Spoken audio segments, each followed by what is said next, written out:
Hello friends, welcome to Skill Club. तो पिछले video में हमने बात करी थी प्रोबेबिलिटी के बेसिक कॉन्सेप्ट्स की। हमने स्टडी किया था कि प्रोबेबिलिटी को हम कैसे कैलकुलेट करते हैं कोई इवेंट को काउंट करके। यहाँ हमने एक लूडो के डाइस का एग्जांपल लिया था। अब हम डाइस को मैनुअली तो रोल नहीं करके रिकॉर्ड कर रहे, तो हमने एक्सेल का फंक्शन लगा दिया था। गूगल शीट्स में एक फंक्शन है रैंड बिटवीन, जो 1 से 6 के बीच में कोई रैंडम नंबर जनरेट करता है, या जो भी हम वैल्यू डालेंगे उसके बीच में कोई रैंडम नंबर जनरेट करता है। तो इसके तरीके से हमने देखा कि मैं अगर एक बार डाइस रोल करता हूँ तो 4 आए, दूसरी बार शायद 3 आए, तीसरी बार शायद 6 आए, 8वीं बार शायद 1 आए, 9th बार 2 आए। ऐसे करके हमने इस एक्सेल के सहारे डाइस को रोल करने के अकॉर्डिंग नंबर्स कुछ निकाले। उन नंबर्स को काउंट किया कि 1 कितनी बार आ रहा है, मैंने टोटल बार कितनी बार डाइस रोल किया है, और प्रोबेबिलिटी निकाली। ये हमने 10 के लिए, 100 के लिए, 2000 के लिए, 5000 के लिए किया था। और फिर उससे हमें समझ में आया कि जैसे जैसे हम सैम्पल साइज़ बढ़ाते जाते हैं, प्रोबेबिलिटी कन्वर्ज करती रहती है। फिर हमने इनफाइनाइट प्रोबेबिलिटी का कॉन्सेप्ट समझा कि अगर मैं ये एक्सपेरिमेंट्स इनफाइनाइट टाइम करूं और अगर डाइस बिल्कुल रैंडम है तो हर नंबर के आने की प्रोबेबिलिटी इक्वल है, और 1/6 के हिसाब से 16.67% है हर नंबर के आने की प्रोबेबिलिटी। अब इसी को हम आगे बिल्ड करते हैं और देखते हैं कि अगर हमारे पास कुछ ऐसा क्वेश्चन आता है जो हमसे ये पूछ रहा है कि अगर मैंने 10 टाइम्स डाइस रोल किया तो 5 एंड अबव आने की एटलीस्ट 7 टाइम्स 5 या 5 से ज़्यादा आए, इसकी प्रोबेबिलिटी क्या है। यानी कि पहले इस क्वेश्चन को समझ लेते हैं। मैंने 1 2 3 4 5 6 7 8 9 और 10 बार डाइस रोल किया। क्वेश्चन ये कह रहा है इन 10 बार में से, मैं एक बार ये लिखता हूँ 1 2 6, कुछ भी नंबर आ सकता है, राइट। अब ये मुझे कह रहा है कि इनमें से 7 बार 5 और 6, कम से कम 7 बार, और यहाँ भी, यहाँ 1, यहाँ 2 6, कुछ भी आ सकता है। ऐसा कुछ मुझे बताना है। अब यहाँ पर देखने वाली बात यह है कि अभी मैंने सिंप्लिसिटी के लिए ये ऐसा लिखा है कि टोटल हमारे इतने इवेंट्स होंगे, उस इवेंट्स में से कितने ऐसे इवेंट्स होंगे जिनमें कम से कम 7 बार 5 या 6 होगा। कम से कम हो सकता है इसमें भी 5 या 6 हो, इसमें भी हो, इसमें भी हो, बट हमें कम से कम 7 बार तो लेना है। अब इस क्वेश्चन को करने में सबसे पहले तो आपको स्ट्रक्चर समझ में आ ही गया होगा कि 7 बार हमें 5 और 6 लाना है, ये 7 या 8 या 9 या 10। और दूसरी बात देखने वाली ये है कि अगर मैं 7 बार लेता हूँ तो ये 5 और 6 ज़रूरी नहीं है कि पहले 7 टॉस में आए, पहले 7 डाइस रोल में आए। हो सकता है कि पहले, दूसरे, तीसरे, चौथे में आए और फिर लास्ट के 3 में आए। तो ये कैसे भी सेलेक्ट हो सकते हैं कि कोई भी टॉस से आए। तो प्रॉब्लम का अगर नेचर हमें समझ में आने लग गया है तो इसको हम लोग थोड़ा थ्योरेटिकली पहले सॉल्व करने की कोशिश करते हैं, फिर उसको हम डेटा से भी सॉल्व करेंगे और देखेंगे आंसर हमारा मैच करता है कि नहीं करता। तो सबसे पहले हमने इसको ऐसे लिख दिया 5 और 6 और 1 to 4। मान लीजिए कि आपको पता है 5 आने की प्रोबेबिलिटी है 1/6, 6 आने की प्रोबेबिलिटी है 1/6। तो 5 और 6 की प्रोबेबिलिटी सिंपल एडिशन से आ गई कि दोनों की प्रोबेबिलिटी ऐड हो गई और हमारा प्रोबेबिलिटी हो गया 0.33, 5 या 6 में से कुछ आने का। सिमिलरली ये 4/6, क्योंकि चारों नंबर को ऐड किया 1/6 तो 4/6 हो गया, और दोनों का सम हो गया 1। तो या तो हमारा 5 और 6 में से कुछ आएगा या 1 से 4 के बीच में कुछ आएगा, यानी उनको मिला के। तो अब इसके साथ शुरू करते हैं। एक बार हम इसके थोड़े डेसिमल प्लेसेस कम करते हैं सिंप्लिसिटी के लिए। तो अगर हम इसमें आगे बढ़ें और अपने क्वेश्चन पे वापस जाएं तो हमें या तो 7 बार हमारा 5, इसको मैं थोड़ा नीचे लिखता हूँ एक स्पेस देके, 5 और 6 1 2 4, या तो ये 7 बार आएगा, या ये 8 बार आएगा, या ये 9 बार आएगा, या ये 10 के 10 बार आएगा। और ये 7 में से फिर 3 बार, 2 बार, 9 में 1 बार, और ये 0। तो अब हमें करना क्या है, पहले हमें इसकी प्रोबेबिलिटी निकालनी है कि ये दोनों इवेंट होंगे। इसकी प्रोबेबिलिटी क्या है? इसकी प्रोबेबिलिटी ये है कि 5 और 6 आए 7 बार,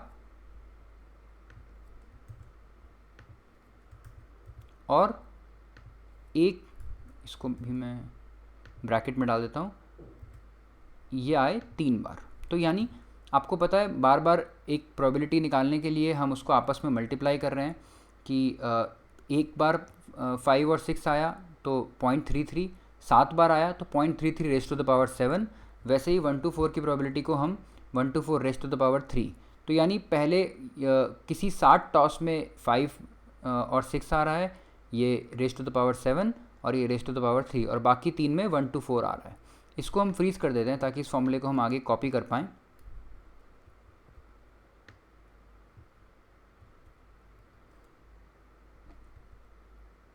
और इसी को हम नीचे कॉपी कर देते हैं।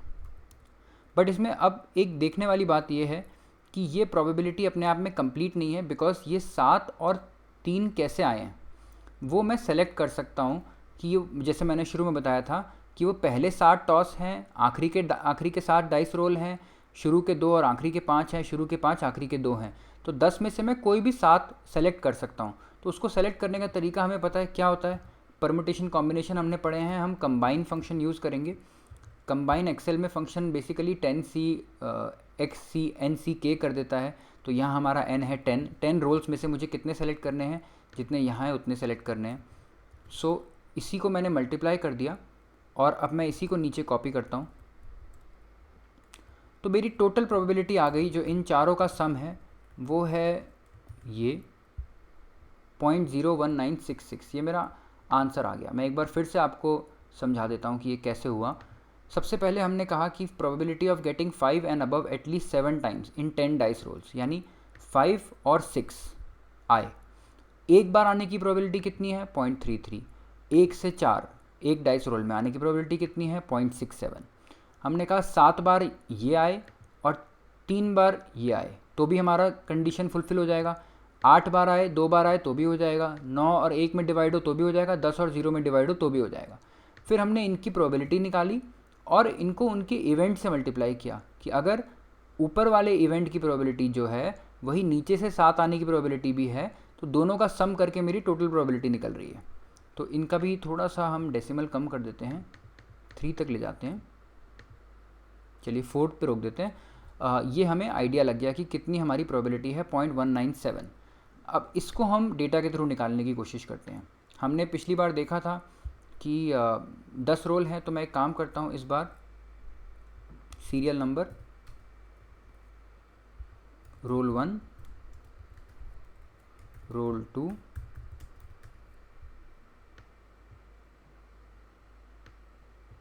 ऐसे करके मैं थोड़ा 10 तक ले जाता हूँ।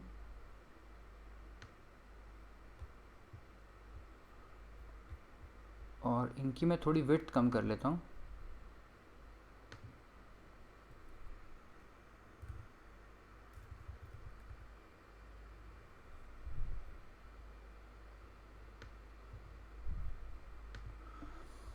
और अब मैं रोल 1 और इन सब में वही रैंडम फंक्शन लगा के 1 to 6 के बीच में कोई भी वैल्यू आ सकता है, क्योंकि हर एक डाइस का रोल एक रोल है। तो मैंने 10 बार डाइस रोल किया। इसको हम सेंटर लाइन कर लेते हैं और बॉर्डर्स भी बना लेते हैं। मैंने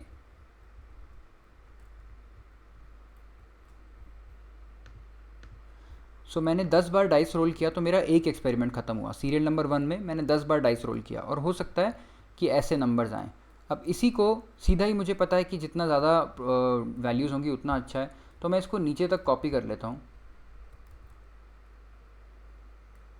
और इनफैक्ट पिछली बार हमने 5000 किया, तो इस बार भी हम थोड़ा 5000 तक कॉपी कर लेते हैं।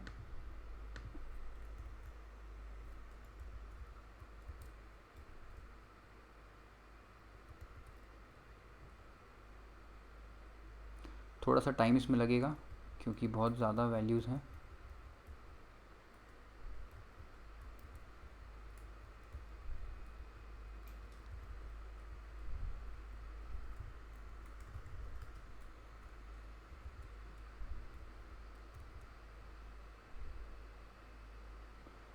ये रैंडम फंक्शन की एक प्रॉब्लम यही होती है कि जब भी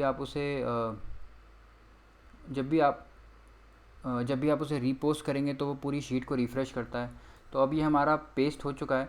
4985 तक हमारी वैल्यूज़ आई हैं। कोई बात नहीं, हम यहीं तक रुक जाते हैं।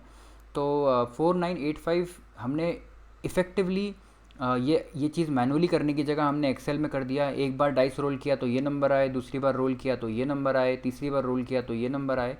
चौथी बार रोल किया तो ये नंबर आया। ऐसे हमने कुछ एक सैम्पल नंबर्स रैंडमली कैलकुलेट कर लिए। रैंडम होना बहुत ज़रूरी है, वरना ये डाइस रोल को रिप्रेजेंट नहीं करेगा, फिर ये कुछ और रिप्रेजेंट करेगा। तो अब ये कैलकुलेट करना है कि 5 एंड अबव एटलीस्ट 7 टाइम्स आया हो। तो अब इसको हम निकालते हैं, 5 एंड अबव कितनी बार आया, काउंट। तो 5 एंड अबव आने का सिंपल फॉर्मूला, काउंट इफ़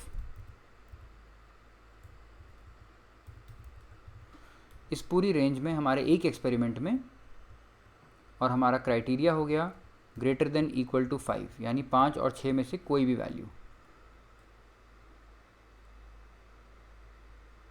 और क्योंकि ये सारे रिफ़्रेश होने में टाइम लगाते हैं, इसलिए हम इसको एक बार पेस्ट कर लेते हैं। और इससे आ गया हमारा 5 एंड अबव कितनी बार आया। तो 5 एंड अबव इसमें सिर्फ एक बार आया, 10 रोल में से एक बार आया। हमें कितना चाहिए था, 7 या उससे ऊपर। तो अब हम सिंपली क्या करेंगे, अब हम अपनी ये वैल्यू निकालने के लिए, ये हमारा थ्योरेटिकल आंसर है, ये हमारा डेटा से आंसर आ रहा है। इसको निकालने के लिए पहले हम काउंट करेंगे।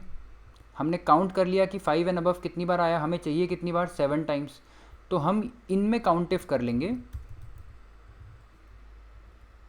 कि 7 से ऊपर 5 एंड अबव कितने एक्सपेरिमेंट्स में आया, ग्रेटर देन इक्वल टू 7।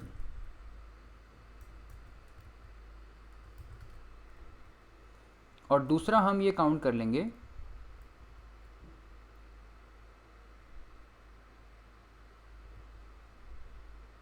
इसको हम थोड़ा सा नीचे ले जाते हैं ताकि हमें थोड़ा कैलकुलेट करने में इजी हो और प्रोबेबिलिटी दोनों सेम जगह पे आ जाए। और इवेंट्स हमारे कितने हैं,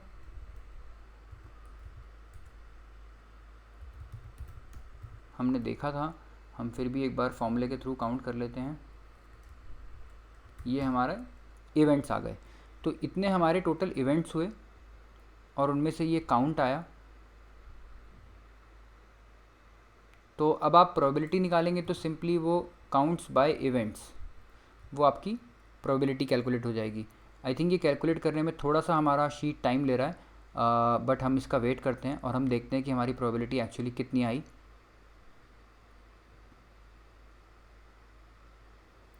तो हमारी प्रोबेबिलिटी आई है